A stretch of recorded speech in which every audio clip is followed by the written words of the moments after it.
Cassidy Dossin of UF IFAS Extension Clay County has the buzz around town. It includes bees ready to make our gardens more beautiful and colorful than ever. You heard me right, bees. We're going to try to track these bees. Yes, definitely. It's finally feeling like we may have seen the last of the cold, maybe.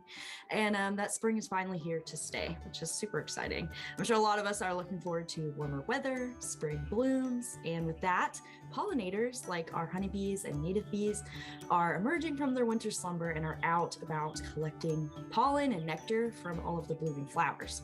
So right now we have blueberry bushes, cherry trees, oaks, clovers, willows, and plum trees have all been blooming, and you might see the beginnings of blackberry and holly blooms as we move into April.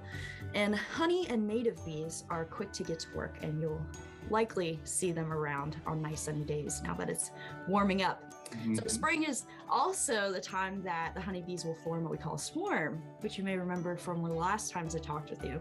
So honeybees form these swarms when the colony gets big enough that half of the bees can go off and start a new colony.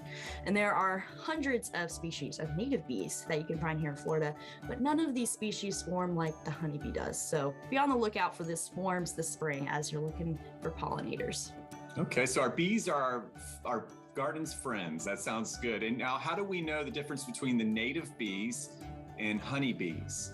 And so for one, the honeybee, originally brought over from Europe, is just one species, where Florida native bees are amazingly diverse, including tons of species in quite a few different families. Species range from extremely small in size, smaller than a grain of rice, to very large, like some of the bumblebees we may be familiar with.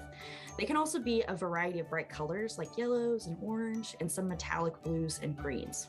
So some of these natives are social, forming small colonies like many species of bumblebees, while others are solitary. Yeah, it's amazing how important we're all linked together in that very important part of the food chain for sure, the bees are. And what is the best way to start bringing in some of these pollinators into our yards? So it definitely starts with flowers. So since bees end up pollinating flowers as they're collecting that nectar and pollen to feed on, make sure you're choosing plants that have abundant and accessible pollen and nectar, and avoid pollen-free varieties, which you may run into on some plants, like some sunflowers and lilies. So bees prefer flat flowers that are easy to rest on, but tubular flowers can provide for other types of pollinators like butterflies and hummingbirds. So there's no need to avoid certain types of flowers, really. All are going to be beneficial to pollinators as a whole.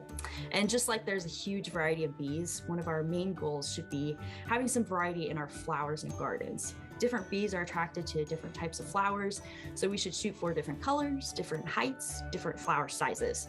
Typically, bees tend to prefer white, yellow, blue, and purple flowers, but other colors are sure to bring in a variety of pollinators. And another thing we should shoot for is a variety of blooming times. We want to try to have a few things blooming throughout the spring and summer if we can, to keep the bees and other pollinators coming back. So wildflowers are a really good place to start. They usually come with a bunch of different flower types that will have some variety in color, size, and blooming times. June sunflower, goldenrod, and blanket flower are all some more easy to grow plants that are really loved by bees, but there are a ton of options. And vines are another great way to add some variety to your landscape.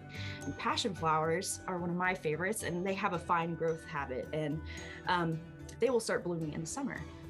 The Florida Friendly Landscaping Program offers some great online resources for pollinator gardens that are easy to track down, so definitely look into it if you're interested. But we also want to avoid and limit pesticide use where we can, and especially keep pesticides off of our blooming flowers. So if we do have some type of pest issue, look for the environmental hazards heading on the label for certain pesticides. A relatively new bee icon can now be found on many pesticide labels to signal the potential hazard for bees and give directions for application that minimizes harm to bees. For those that do not have a big yard or really no yard at all, how can they still attract the pollinators? If you don't have a yard, that's really not a problem at all. Bees do not discriminate against pots and will happily visit balconies and patios to collect pollen and nectar from potted flowers. Anything helps and can make a small difference in supporting pollinator populations. And we especially want to support pollinators in urban landscapes where sources of food may be a bit more scarce.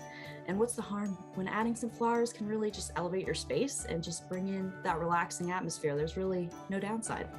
Right, for sure. So we're attracting the bees to beautify our garden for sure. Thanks for being with us, Cassidy. Thanks for having me. It's great And to be of here. course, yeah, always good having you. And we look forward to seeing you again. And of course, for more on this, you can just head to our website there, and that's firstcoastliving.net.